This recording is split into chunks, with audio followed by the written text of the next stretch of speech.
Hello everybody, welcome to learn more channel. TYBCom का जो computer subject है उसमें एक्सेल के प्रैक्टिकल्स हम लोग सीखने वाले हैं। तो चलिए देखते हैं पहला प्रैक्टिकल कैसे करना है। यहाँ पे steps to save the template file in Excel, उसके स्टेप्स कैसे है वो प्रैक्टिकली मैं आपको दिखाता हूँ। पहले आपको यहाँ पे दिया है ओपन एक्सेल न्यू शीट। तो यहाँ पे मैं एक्सेल स्टार्ट कर रहा हूँ। एक्सेल में आपको न्यू शीट्स ओपन करनी है। यहाँ पे न्यू ब्लैंक वर्कबुक, यहाँ पे नई शीट ओपन कर दी मैंने। उसके बाद सेकेंड स्टेप आपको दिया है यहाँ पे type column heading. Type column heading, यहाँ पे हम लोग कॉलम हेडिंग टाइप करते हैं एक्सेल में टेम्पलेट फाइल सेव करने के लिए। कॉलम हेडिंग मैंने सीरियल नंबर लिया है। उसके बाद नेम ऑफ एम्प्लॉय, उसके बाद contact number of employee, then designation of employee.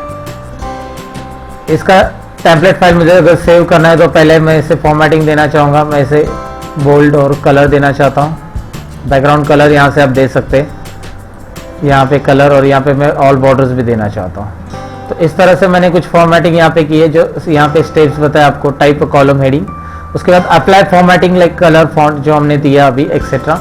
उसके बाद click on file and save. तो उसके बाद आपको जो स्टेप्स फॉलो करनी है वो है फाइल में क्लिक करके आपको यहाँ पे सेव पे क्लिक करना है। सेव में क्लिक करने के बाद आप सेव के लिए लोकेशन चूज करो। उसके बाद यहाँ पे आप फाइल का नाम दे सकते हैं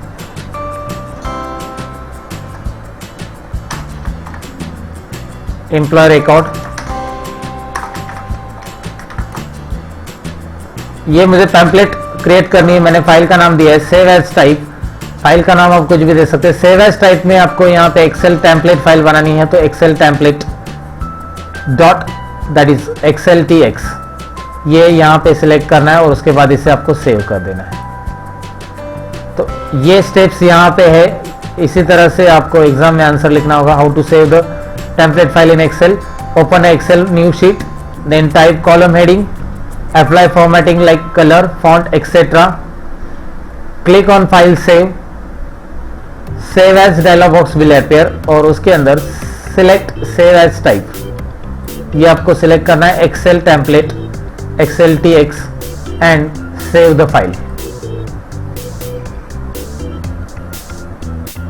सेकेंड प्रैक्टिकल देखते हैं हम अभी। इसमें है steps to create worksheet link using paste link. तो सबसे पहले आपको यहाँ पे सोर्स वर्कबुक बनाना होगा और डिपेंडेंट वर्कबुक बनाना होगा, जो मैंने बना के रखा है। तो यहाँ पे मैंने ओपन किया है सोर्स वर्कबुक मंथली inc.xls। ये सोर्स वर्कबुक है जो मैंने यहाँ पे ओपन किया है। इसमें से सोर्स वर्कबुक में से मुझे कुछ कंटेंट जो है वो कॉपी करके डिपेंडेंट वर्कबुक में चाहिए। तो ये सेल मैंने सिलेक्ट किया जिसको मुझे कॉपी करना है, F5 ये सेल मैंने सिलेक्ट किया है यहाँ पे। तो यहाँ पे मैं इसे Ctrl+C बटन प्रेस करूँगा, Ctrl+C यानी कि कॉपी।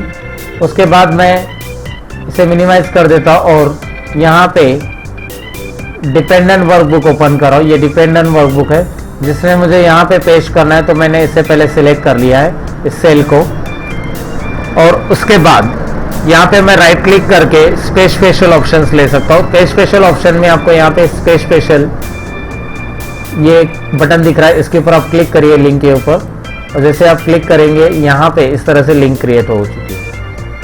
तो इसका आंसर आपको एग्जाम में किस तरह से लिखना है चलिए देखते हैं। ये steps, first open the source workbook, then first select the cell जिसको आपको कॉपी करना है, उसको आपको सिलेक्ट करना है। उस सेल का नाम आप यहाँ पे लिख सकते हैं। Then press Ctrl+C to copy. Now open the dependent workbook and select the cell where you want to paste link. उसके बाद आपको right click and click on a paste link from paste special. For example link will be appear like this. Link इस तरह से आप लिख सकते हैं। जो वर्कबुक है आपका सोर्स वर्कबुक .xls, उसका नाम यहाँ पे रहेगा सोर्स वर्कबुक का।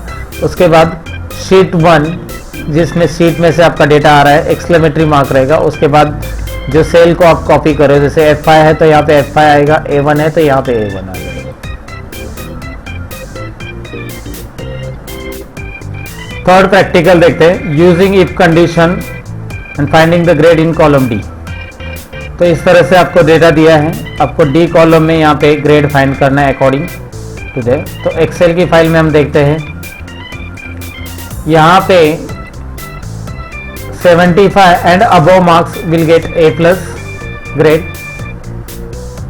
60 and above A grade, 35 and above that is B grade and remaining will be failed.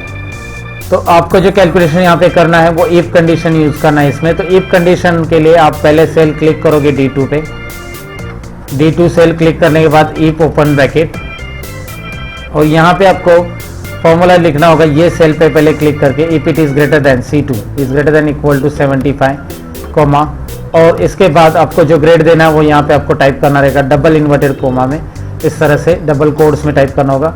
Then उसके बाद इफ ओपन ब्रैकेट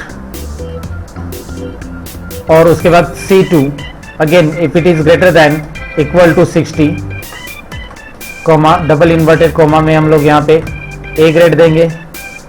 फिर यहाँ पे नेक्स्ट कंडीशंस के लिए हम लोग if open bracket if it is C2 is greater than equal to 35, then हम लोग इसको C ग्रेड देंगे,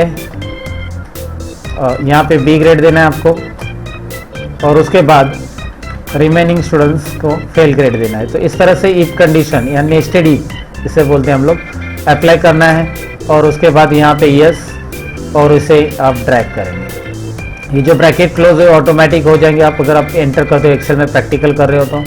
इसका आंसर किस तरह से लिखना है, यहाँ पे सबसे पहले आपको देना है, यहाँ पे click on D2 and type formula, इस तरह से फॉर्मूला टाइप करना होगा आपको। उसके बाद आपको यहाँ पे प्रेस एंटर, अब फॉर्मूला टाइप करने के बाद press enter,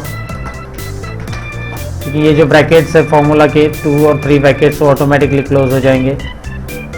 press enter and drag to fill D2 to D5। तो इस तरह से इफ कंडीशन का आंसर आप लिख सकते हैं। फोर्थ प्रैक्टिकल गोल सीक, इसमें गोल सीक कैसे करते हैं इसके लिए यहाँ पे प्रैक्टिकल शीट अवेलेबल है। एम्प्लॉय को जो contract based employee daily wages 250 rupees हम पे कर रहे हैं 30 डेज के लिए। तो 30 डेज के लिए टोटल पेमेंट मैंने क्या किया है वो हम लोग इस तरह से कैलकुलेट करेंगे, 250 इंटू 30। अब सपोज यहाँ पे जो टारगेट सेल है जिसमें मुझे उनको मैंने एम्प्लॉय को सपोज 18,000 पे किया है, जो कॉन्ट्रैक्ट बेस्ड एम्प्लॉयज 18,000, तो वेजेस डेली बेसिस पे 30 डेज के लिए मैंने 18,000 पे किया, तो मुझे डेली बेसिस के वेजेस निकालना है यहाँ पे। तो किस तरह से रहेगा, यहाँ पे आपको पहले क्लिक करना है ये सेल पे, और उसके बाद डेटा टैब में व्हाट इफ एनालिसिस में गोल सीक पे क्लिक करना है। गोल सीक में यहाँ पे आपको 18,000 16,000 वट एवर अमाउंट जो आपको टू वैल्यू में दिया वो लेना है। सेट सेल में यहाँ पे ऑलरेडी सेट सिलेक्टेड सेल है C2 जिसमें हम चेंजेस चाहते हैं। बाय चेंजिंग सेल 18,000 के बाद यहाँ पे हम लोग लेंगे बाय चेंजिंग सेल जिसमें वेजेस में हम चेंजेस करना चाहते हैं, तो आपको दिखाई देगा यहाँ पे 600 होना चाहिए। तो इसका चलिए आंसर कैसे लिखना है वो देखते हैं। स्टेप्स यहाँ पे इस तरह से है, यहाँ पे click on cell C2 first, उसके बाद click on data tab, what if analysis, then goal seek. Set cell C2, goal seek के डायलॉग बॉक्स में सेट सेल C2 रहेगा, to value 18,000 by changing cell A2। आप यहाँ पे goal seek dialog box will appear, ये भी लिख सकते हैं goal seek dialog box will appear. उसके अंदर ये ऑप्शन सिलेक्ट करने के बाद क्लिक ऑन ओके, ये फाइनल स्टेप्स रहेगी। आपको इस तरह से गोल सीक का आंसर आप लिख सकते हैं। चलिए गोल सीक का एक प्रैक्टिकल एग्जांपल और देखते हैं जिसमें एग्जाम के अंदर किस तरह से आता है। यहाँ पे एग्जांपल दिया है, DTB bank disburse loan for borrowers at 15% per annum, maximum for 20 years। You want to borrow loan, but at the same time you cannot afford to pay back more than ₹5,000 per month. Using goal seek, explain how can you find the amount you can borrow from the bank with the help of the following worksheet। तो आपको इस तरह से worksheet दिया है जो मैंने Excel में ऑलरेडी टाइप किया है, मैं आपको दिखा देता हूँ। इस तरह से आपको लोन अमाउंट कितना आप ले सकते हैं वो कैलकुलेट करना है, लेकिन आपको इंस्टॉलमेंट दिया है कि आप 5,000 ही पे कर सकते हैं। तो अगर आपको रेट यहाँ पे 15% मेंशन किया है, नंबर ऑफ इंस्टॉलमेंट दिए है 20 ईयर्स के लिए है, तो यहाँ पे मंथ्स में हम लोगों ने लिखा है इसे 240 मंथ्स। तो इसका कैलकुलेशन करने के लिए जो पीएमटी फंक्शन है वो पहले हमें अप्लाई करना पड़ेगा, फिर हम गोल सीक इसके ऊपर अप्लाई करेंगे। सबसे पहले हम लोग ईएमआई निकालने के लिए यहाँ पे पीएमटी फंक्शन लेते हैं। पीएमटी में जो सिंटैक्स आता है वो रेट है, rate divide by 12 annual interest rate है, कोमा यहाँ पे n नंबर ऑफ पीरियड्स यानी n नंबर ऑफ पीरियड्स मैंने सिलेक्ट किया, दैट इज 240 मंथ्स। अगर ये ईयर में दिया रहता तो आप यहाँ पे मल्टीप्लाई बाय 12 ऐसे लिखते, लेकिन फिलहाल ये मंथ्स में हमने लिया है तो इसलिए यहाँ पे B3 ऐसा रखेंगे हम। यहाँ पे मैं कोमा दे रहा हूँ। उसके बाद आपको माइनस साइन देके लोन अमाउंट सिलेक्ट करना है। यहाँ पे हमने कुछ लोन अमाउंट नहीं लिखा है और ये निगेटिव में इसलिए देना है क्योंकि ये ऑलरेडी निगेटिव अमाउंट आता है, तो निगेटिव साइन से हम लोग इसे पॉजिटिव आंसर में कन्वर्ट करेंगे। और उसके बाद यहाँ पे एफपी और टाइप ये ऑप्शनल्स है जो स्क्वायर ब्रैकेट में है, तो इसे हम लोग स्किप करेंगे, एंटर करेंगे। आंसर 0 आ रहा है क्योंकि यहाँ पे जो अमाउंट है वो हमें गोल सीक की मदद से निकालना है। तो चलिए गोल सीक के स्टेप्स कैसे रहेंगे देखते हैं। सबसे पहले यहाँ पे आपको क्लिक करना है इंस्टॉलमेंट अमाउंट पे, जिसमें हमें गोल सीक अप्लाई करना है। डेटा गोल सीक के स्टेप्स मैंने बताए थे आपको, what if analysis goal seek का डायलॉग बॉक्स आएगा। टू वैल्यू के अंदर जो वैल्यूज है हमारा, हम इंस्टॉलमेंट कितना पे कर सकते हैं वो हमें लेना है यहाँ पे 5000। बाय चेंजिंग सेल कितना अमाउंट हम लोग बैंक से बोरो कर सकते हैं या लोन निकाल सकते हैं बैंक से, तो यहाँ पे B1 सेल हम सिलेक्ट करेंगे और ओके। तो इस तरह से कैलकुलेशन यहाँ पे आपको दिखाई दे रहा है 3,79,711। अब ओके पे क्लिक करिए। यहाँ पे इसका आंसर कैसे लिखना है चलिए स्टेप्स देखते हैं हम लोग। तो सबसे पहले आपको क्या करना है, first click on cell B4, उसके बाद type of formula PMT formula जो मैंने दिया है अभी आपको बताया, उसके सिंटैक्स इस तरह से रहेगा B2 डिवाइड बाय 12, B2 में हमारा रेट रहेगा, देन B3, उसके बाद माइनस B1, प्रेस एंटर। उसके बाद click on the data tab, what if analysis goal seek, ये आपको सिलेक्ट करना है। Goal seek dialog box will appear, set cell B4, उसके अंदर to value 5000 by changing cell B1 and click on okay. तो इस तरह से गोल सीक, अब गोल सीक की मदद से ये प्रॉब्लम सॉल्व कर सकते हैं। फिफ्थ प्रैक्टिकल है जिसमें मैक्रो हम लोग देखने वाले हैं।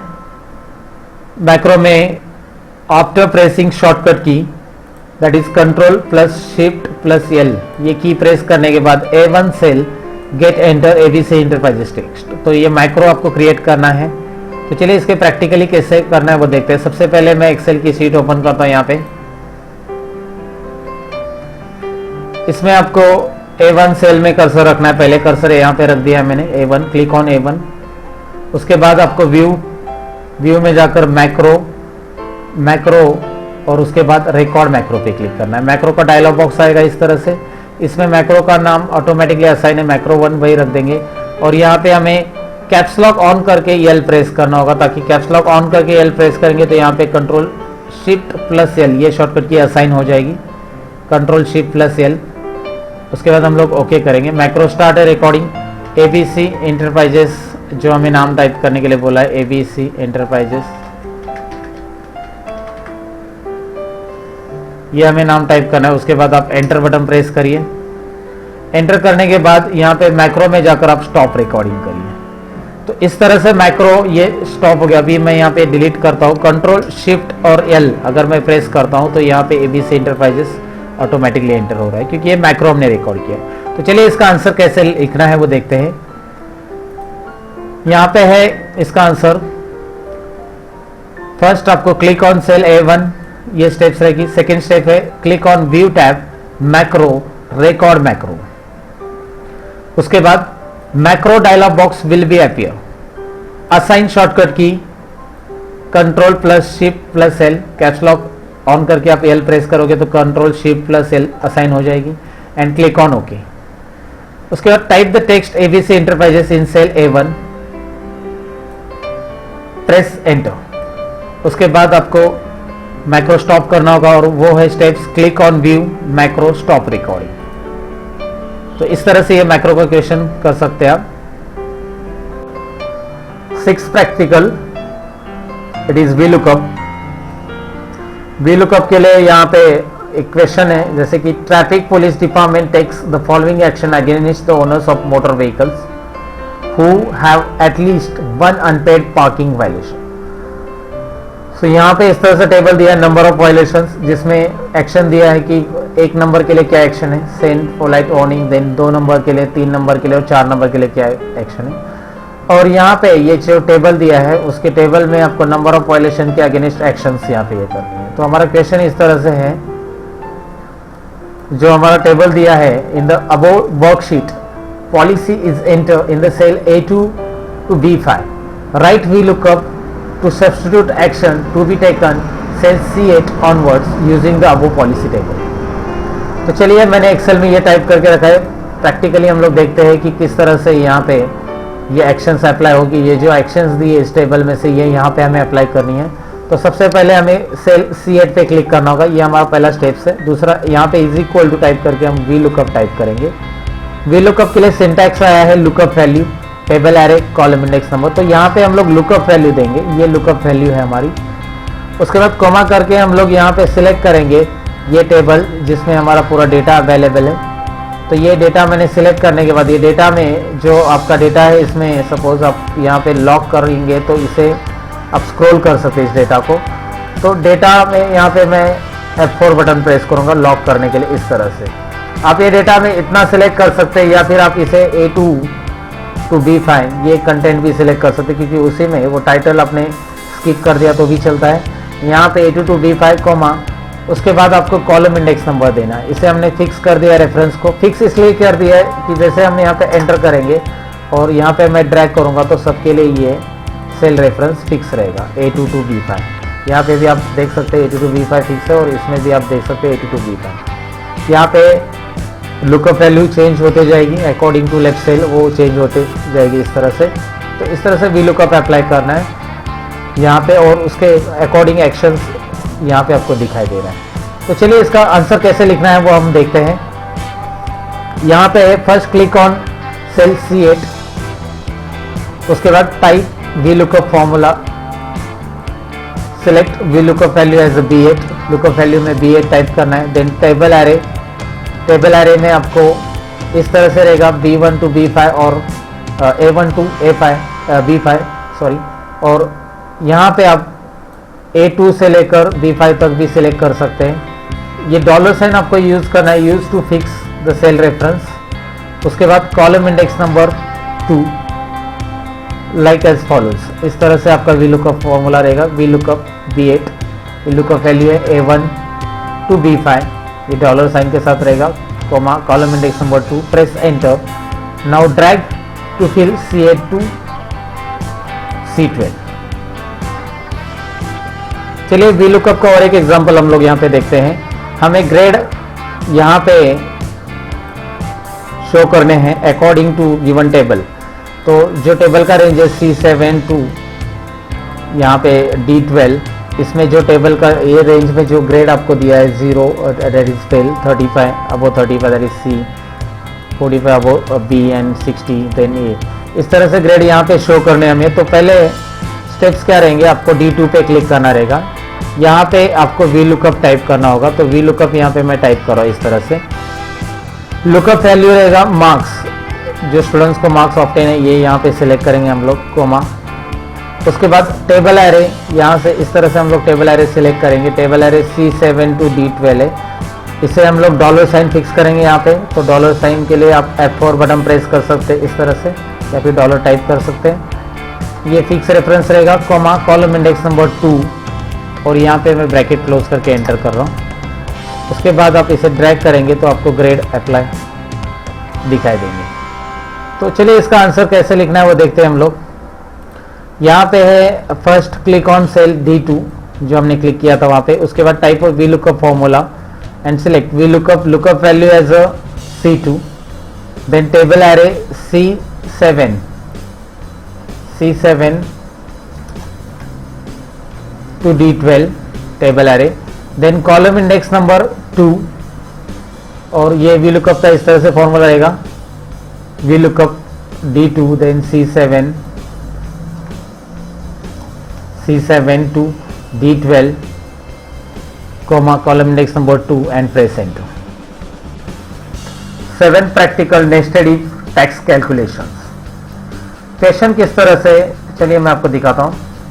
Write steps to calculate income tax in column C using the following income tax rate table.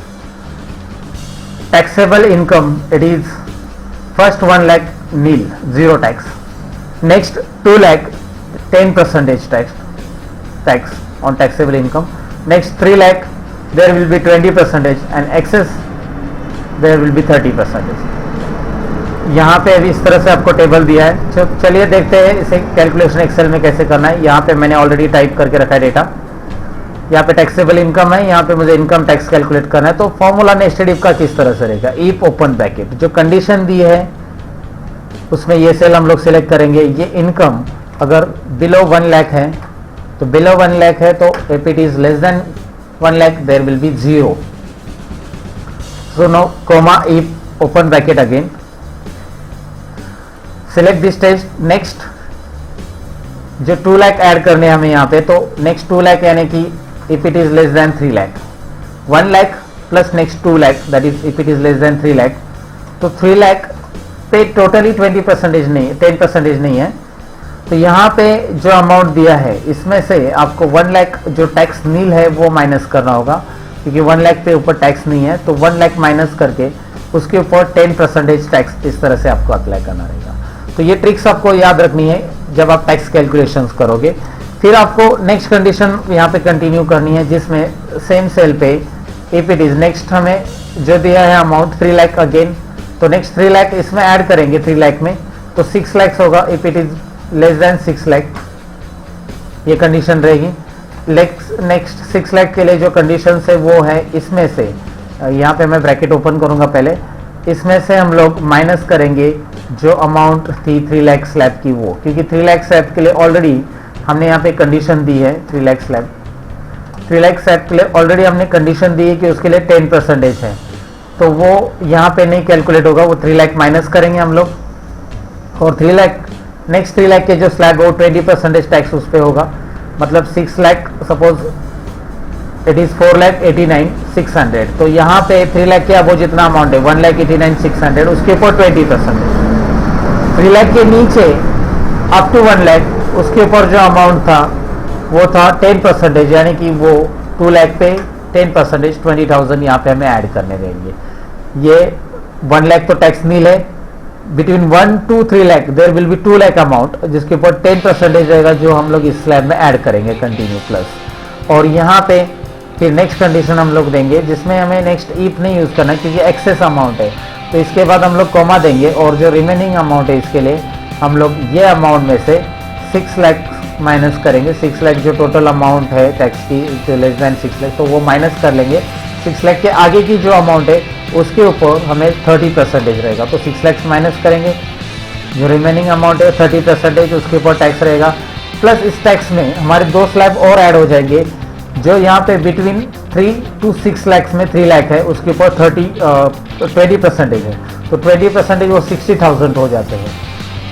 3 lakh के ऊपर 20% 60,000 प्लस ये 20,000, ये दोनों मिला के 80,000 यहाँ पे इस तरह से रहेगा. तो 80,000 ऐड कर सकते हैं आप यहाँ पे, और उसके बाद ब्रैकेट क्लोज करिए, एंटर बटन आप प्रेस करिए. तो इस तरह से इसका आंसर आ रहा है. आप ट्रैक करके आंसर देख सकते हैं. तो यहाँ पे below 1 lakh amount tax will be 0. तो बिटवीन 1 to 3 लाख उसके लिए जो टैक्स है वो यहाँ पे अप्लाई होगा. मोर देन 3 लाख उसके लिए जो टैक्स अप्लाई होगा, और मोर देन 6 लाख उसके लिए भी टैक्स अप्लाई होगा अगर यहाँ पे रहेगा अमाउंट. तो चलिए इसका आंसर कैसे लिखना है वो हम देखते हैं. यहाँ पे click on cell C1 and type the heading as income tax calculation. Then click on cell C2. अगर ये हेडिंग अवेलेबल नहीं तो ही आपको लिखना रहेगा वहाँ पे. Then click on cell C2, type the formula जो मैंने आपको बताया, B2 less than 1 lakh then 0. Then if B2 is less than 3 lakh then B2 minus 1 lakh, क्योंकि 1 लाख इसमें से 1 लाख के ऊपर टैक्स नहीं है तो ये माइनस करेंगे हम यहाँ से. तो there will be 10%. If B2 is less than 6 lakh, उसके अंदर भी हम लोग यहाँ पे क्या करेंगे 3 लाख माइनस करेंगे, उसके ऊपर 20% प्लस 20,000 ऐड करेंगे जो इस स्लैब का बाकी है बिटवीन 1 to 3 लाख में. उसके बाद B2 माइनस 6 लाख, अगर 6 लाख से ज़्यादा सैलरी है तो उसके लिए रिमेनिंग एक्सेस है, तो यहाँ पे 30% रहेगा उसके ऊपर, एंड प्लस 80,000 जो 2 स्लैब के एडिशन है। तो उसके बाद press enter and now drag to fill C2 to C10। तो इस तरह से इनकम टैक्स कैलकुलेशन यानी नेस्टेड इफ किया जाता है। 8th प्रैक्टिकल है सॉल्वो। तो चलिए इसके लिए क्वेश्चन कैसे रहेगा देखते हैं। इस तरह से डेटा है, यहाँ पे क्वेश्चन है the above table shows unit price, number of units sold, sales that is sales, and revenue price into sales.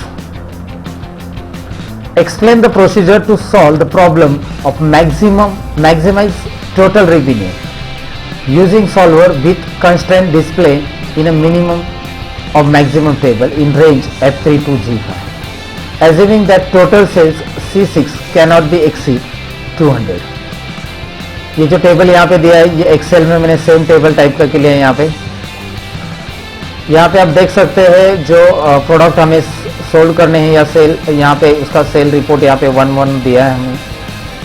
उसके बाद उसका टोटल रेवेन्यू यहाँ पे दिया है कि 35 मल्टीप्लाई बाय फर्स्ट, मतलब अगर एक प्रोडक्ट आप सोल्ड करते हो तो उसका मल्टीप्लिकेशन यहाँ पे दिया है, then 25 multiply by 1 and 40 multiply by उसका टोटल जो है यहाँ पे रेवेन्यू। यहाँ पे हमें कैलकुलेशन करना है मैक्सिमाइज, यहाँ पे मैक्सिमम रेवेन्यू निकालना है हमें।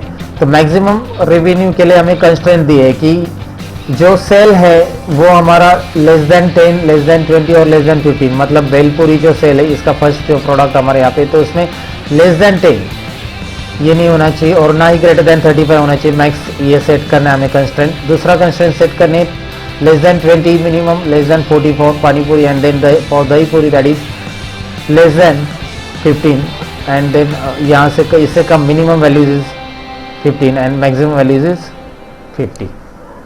तो ये हमें इसमें कंडीशन मिनिमम और मैक्सिमम कंस्ट्रेंट्स देने ये, और उसके साथ साथ हमें बोला है कि जो टोटल सेल्स है ये 200 से, मतलब C6 में जो टोटल आ रही है इन तीनों की टोटल हमने यहाँ पे करी है, तो इसके जो टोटल है ये 200 से ज़्यादा नहीं होनी चाहिए। तो चलिए सॉल्वर कैसे करना है वो देखते हैं। तो सॉल्वर ये डेटा टैब में अवेलेबल रहता है सॉल्वर यहाँ पे, लेकिन सॉल्वर अगर यहाँ पे नहीं है तो आपको फाइल में किस तरह से ऐड करना है मैं आपको बता देता हूँ। फाइल में क्लिक करना है, फाइल के अंदर ऑप्शंस में क्लिक करना है, उसके बाद फाइल ऑप्शंस में यहाँ पे आपको एडिन्स में क्लिक करना है। उसके बाद एडिन्स में क्लिक करने के बाद एक्सेल एडिन्स यहाँ पे सिलेक्टेड है, उसमें गो पे क्लिक करना है और सॉल्वर पे टिक करके ओके करना है। ये ऑलरेडी सॉल्वर यहाँ पे ऑन किया है मैंने, तो इस पर मैं अभी क्लिक कर रहा हूँ। सॉल्वर पे क्लिक करने के बाद यहाँ पे डायलॉग बॉक्स आ रहा है सेट ऑब्जेक्टिव। डायलॉग बॉक्स में आपको दिया है सेट ऑब्जेक्टिव। ऑब्जेक्टिव यानी जिस सेल में हमें चेंजेस चाहिए, यहाँ पे है टोटल रेवेन्यू, तो उसे हमने सिलेक्ट कर लिया और उसे हमें कैसे करना है मैक्सिमम। तो मैक्सिमम रेवेन्यू निकालने के लिए मैक्स पे क्लिक करूंगा मैं यहाँ पे। बाय चेंजिंग वेरिएबल्स में हमारे सेल जो रहेगा ये सिलेक्ट करना है यहाँ पे हमें इस तरह से, और उसके बाद आप चेक कर सकते हैं डायरेक्टली सॉल्व पे क्लिक करके, लेकिन हमें कंस्ट्रेंट्स दिए हैं। सॉल्व पे क्लिक करके हम लोग यहाँ पे भी सॉल्वर सॉल्व कर सकते हैं, तो हमें यहाँ पे मैक्सिमम तो मिलने वाला है प्रॉपर, बट हमें कंस्ट्रेंट जो दिए उसके अकॉर्डिंग यहाँ पे सेट करने। तो यहाँ पे ऐड पे क्लिक करना है। ऐड पे क्लिक करने के बाद यहाँ पे लेस देन आया है। लेस देन कंडीशंस हमारे इसके लिए है यहाँ पे sales, this cell C3 must be less than what G3। यहाँ पे हम लोग ऐड करेंगे। ऐड करने के बाद फिर से मैं C3 सिलेक्ट करूंगा, लेकिन इस बार लेस देन नहीं, greater than equal to 10 that is F3। इस तरह से ये पहला कंस्ट्रेंट मैंने सेट किया ऐड। सेकेंड है C4 के लिए। C4 के लिए जो लेस देन कंडीशन है वो है maximum condition less than C4 के लिए। पहले C4 यहाँ पे सिलेक्ट करिए, फिर लेस देन यहाँ पे सिलेक्ट है ऑलरेडी। उसके बाद यहाँ पे इसमें कंस्ट्रेंट में हम लोग G4 सिलेक्ट करेंगे, यहाँ पे हम लोग ऐड करेंगे। दोबारा C4 के लिए और एक कंडीशन देनी जो हमें ग्रेटर देन में सेट करना है, ग्रेटर देन जो मिनिमम वैल्यू इससे ज़्यादा ही रहनी चाहिए, तो यहाँ पे वो मिनिमम वैल्यू हमने सेट कर दी है। नेक्स्ट हम लोग C5 के लिए कंस्ट्रेंट सेट करेंगे। C5 सिलेक्ट किया यहाँ पे, उसके लिए लेस देन कंस्ट्रेंट ये रहेगा हमारा 50 और ऐड करेंगे, और उसके बाद हम लोग सिलेक्ट करेंगे फिर से C5, उसके लिए ग्रेटर देन इक्वल टू ये कंस्ट्रेंट से 15, इससे ज़्यादा रहना चाहिए, तो मिनिमम वैल्यू है ये, तो इसलिए हम लोग ग्रेटर देन इक्वल टू लेंगे यहाँ पे। ये कंस्ट्रेंट्स ऐड होने के बाद और एक कंडीशंस हमें है यहाँ पे कि ये जो सेल है total sales it should be less than equal to 200, इससे ज़्यादा नहीं रहना चाहिए। तो यहाँ पे लेस देन इक्वल टू 200 दिया है और यहाँ पे हम लोग फाइनली ओके करेंगे। ओके करने के बाद ये कंस्ट्रेंट्स हमारे यहाँ पे सेट हो चुके हैं। आप देख सकते हैं अगर आपने कुछ गलती की है तो आप यहाँ पे चेंज ऑप्शन से चेंज कर सकते हैं या डिलीट भी कर सकते हैं जो भी कंस्ट्रेंट्स आपको नहीं चाहिए। और उसके बाद आप यहाँ पे सॉल्व पे क्लिक करिए। जैसे आप सॉल्व पे क्लिक करते हैं यहाँ पे ये डायलॉग बॉक्स आएगा, इस पर आप ओके करिए। यहाँ पे आपको आंसर मिल रहा है उसका। तो चलिए इसका आंसर एग्जाम में किस तरह से लिखना है वो प्रैक्टिकली देखते हैं। सबसे पहले आपको अगर सॉल्वर ऐड करने के स्टेप्स लिखने हैं तो इस तरह से, first add solver in a data menu, from file, options, add-ins, Excel add-ins. उसके अंदर आपको click on solver check box and click on okay. उसके बाद click on data tab, click on solver. Solver के अंदर सेट ऑब्जेक्टिव में हमें जो सेल सेट करनी है वो टारगेट सेल हमें जिसमें चेंजेस करना है। जैसे कि यहाँ पे मैंने आपको बताया था ये सेट ऑब्जेक्टिव सेल है हमारी D7 में हमने सेट किया है। उसके बाद click on the max options button, जिसमें हमें मैक्सिमम प्रॉफिट, मैक्सिमम रेवेन्यू निकालना है। तो इस तरह से रहेगा। In by changing variable select C3 to C5, जिसमें जो वैल्यूज है सेल्स की वो हम लोग सिलेक्ट करेंगे। Click on add. उसके बाद ऐड में यह कंस्टेंट हमने ऐड करेंगे। यहाँ पे जो देखे मैंने बताया था आपको C3 is less than equal to G3, ये मैक्स वैल्यू थी, उससे कम हमें चाहिए हमारा सेल्स, और ये मिनिमम वैल्यू थी F3, उससे ज़्यादा सेल्स हमें चाहिए। तो यहाँ पे इस तरह से कंडीशन, तो हर एक सेल के लिए ऐसे कंडीशंस आप दे सकते हैं। और उसके बाद ये कंडीशन देने के बाद click on okay and click on solve. Solve करने के बाद क्लिक ऑन ओके। इस तरह से आप ये रिजल्ट देख सकते हैं। तो फ्रेंड्स ये थे कुछ एक्सेल के IMP प्रैक्टिकल्स। अगर आप ये एक्सेल की नोटपैड फाइल डाउनलोड करना चाहते हैं जिसमें आंसर्स, पूरे आंसर्स लिखे हैं मैंने, तो ये जो वीडियोस है इसके नीचे कमेंट बॉक्स में इसकी लिंक मैंने यहाँ पे अपलोड कर दी है, यहाँ से आप डाउनलोड कर सकते हैं। और फ्यूचर में अगर एक्सेल के वीडियोस आपको चाहिए तो आप मेरे चैनल को सब्सक्राइब करिए। चैनल का नाम है लर्न मोर चैनल। इसे सब्सक्राइब करके नोटिफिकेशन आइकॉन पे टिक करिए, ताकि फ्यूचर में जैसे मैं कुछ वीडियोस अपलोड करूंगा, मैं एक्सेल के और आपके बाकी भी टॉपिक्स जो विजुअल बेसिक है उसके भी वीडियोस मैं अपलोड करूंगा, तो आपको तुरंत नोटिफिकेशन मिल जाएगा। अगर आपको ये वीडियो अच्छा लगा हो तो लाइक और कमेंट्स करना ना भूलिए। मैं मिलूंगा अगले सेशन में आपको कुछ और प्रैक्टिकल्स के साथ। तब तक के लिए अलविदा दोस्तों।